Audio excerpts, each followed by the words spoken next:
Let's learn how to make a vintage cake. I'm going to teach you some steps you can follow along to make this process more simple and easy.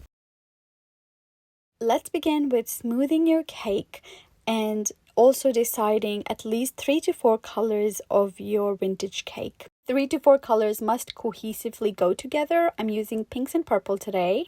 I'm covering my 8-inch 2 round cake with 2 layers of cake. You can use any size cake you have, and I'm just smoothing as much as possible so the overall design looks great, and this is the final cake smoothed out.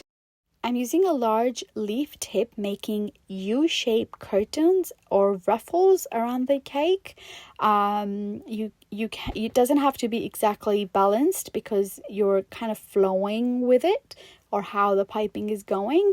I will link down all the piping tip numbers in the description box below, and you keep going around the cake until you reach where you started from and make sure you connect the two. I always begin with doing the middle part because if I don't like it, I can just scrape it off and start again. Make sure your icing is also at good temperature.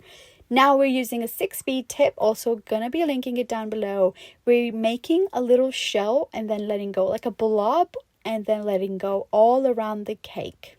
Again, it doesn't have to be perfect. If you want to practice, you can practice on a parchment paper, but you keep blobbing until you meet the end where you started from.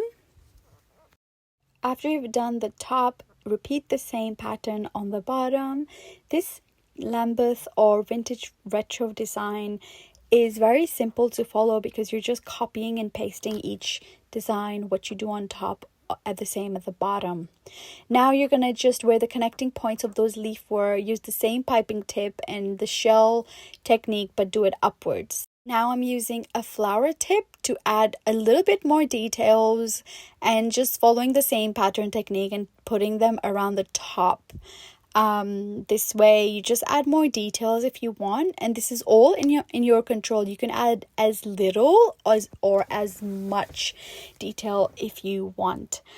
This vintage cake is entirely up to your choice, but I will always say begin with at least 3 colors. I'm also making these roses on top. I also put some green leaves with my purple florals just to make them look very fairy-like.